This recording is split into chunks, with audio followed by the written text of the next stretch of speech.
What's up guys, it's Eric from STI. Today we have here another PA2 T1K installation, this time on the 2020 Subaru WRX STI. Very excited. It's a new car that we are installing today. This is also compatible with other similar year WRX before the facelift, and it's actually compatible with the 2022 and newer WRX as well. It just requires additional module to be added, so it costs a little bit more, but not much. And today's installation requires you to remove the radio, and there's plenty of room to mount the amp behind the radio and actually below. So the installation is pretty easy. It's all plug and play like usual. So it's not wasting time. We'll go inside the car and let's do the installation. All right guys, so now that we're in the car, let's go ahead and get started. We're gonna remove this panel piece here. Just gonna pop off with the panel removal tool. There's gonna be two 10mm bolts that we are going to remove, and then we are going to remove the glove box to remove the 10mm bolt from this side, and then we are going to get the 10mm bolt on the left side from this driver's side area here. So let's go ahead and get started. So grab a panel removal tool like this. We'll just pry this piece out. Okay.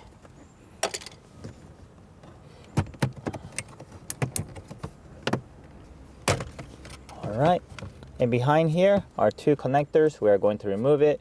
When handling with these connectors, always push down on the release tab and pull on the connector.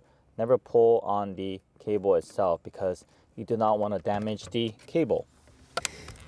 Okay, all right, here it is. Let's remove this aside, and there's the two 10mm bolts. Let's remove it using our power tool. You could use a wrench if you don't have a power tool like this.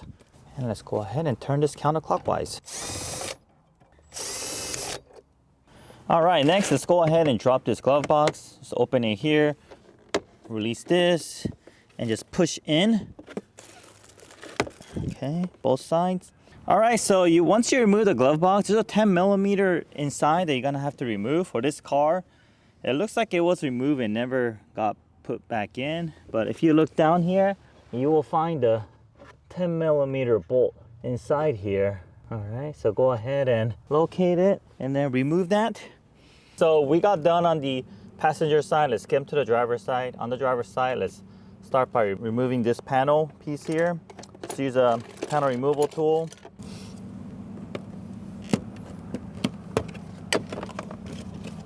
All right, let's put it aside. Okay, and we're gonna remove that Phillips screw. Okay, so once that is out, let's remove this Phillips screw down here. All right, and then let's go ahead and drop this piece. Okay, we'll just let this hang for here. Okay, just go ahead and pull to remove this panel here. Okay, let's leave this aside. Let's go ahead and remove these two bolts up there and there. It looks like a 10mm.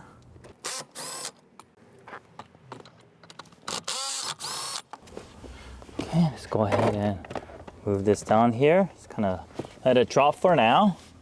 And then if we look from this side, okay, the bolt's over there. It's supposed to be right there. This one also didn't have the bolt on the bottom. All right. Okay, so once you remove those two bolts, you should be able to remove this. Okay, so once you remove this, go ahead and lay a towel here and we'll go ahead and bring it out. All right, so once this is out, let's go ahead and pull this thing out. The connectors that we are going to be focusing on are these two up here. It's conveniently located at the top. We're going to grab our plug and play harness. Okay, so let's go ahead and disconnect these two. 1 and 2. 1, okay. Going to connect our harness to the radio. Going to connect the car side to our harness. And then our harness to the radio, like so. All right, and once all this is done, we have this left. Let's ground this right here. We'll grab a Phillips screw, grab a Phillips screwdriver, loosen that, and fasten it right there. But for now, let's test the device.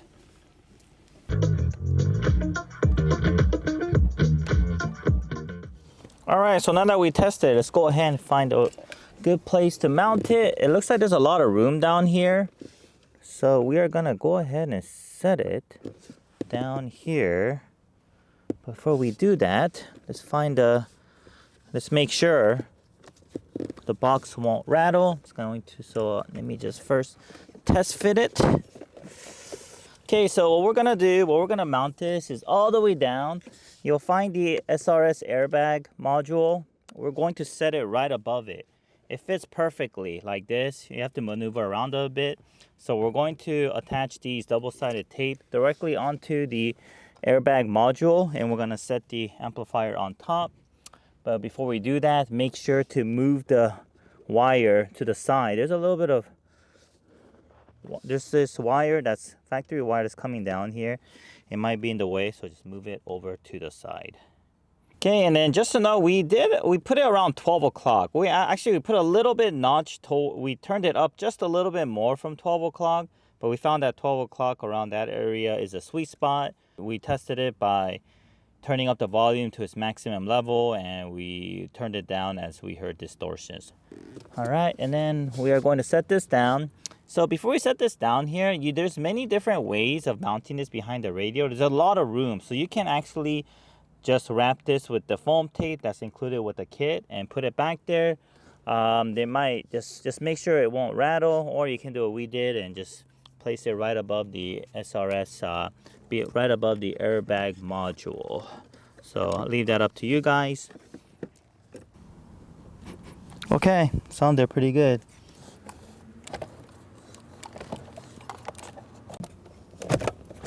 Let's go ahead and continue on reverse order everything we just did.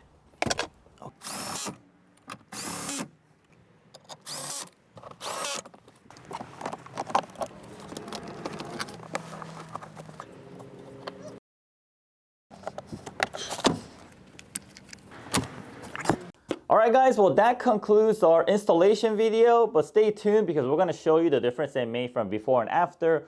We have a pretty cool video clip showing that. But just to let you guys know, this does make a big difference in your sound system. If you're hesitant, just give it a try, and I assure you, you will be very, very satisfied. And for an amplifier under $300, plug and play, very easy to install. You don't have to take it to a stereo shop. Just do it all at home with simple tools. It's pretty extraordinary. So let me stop talking and let me show you how much difference it makes.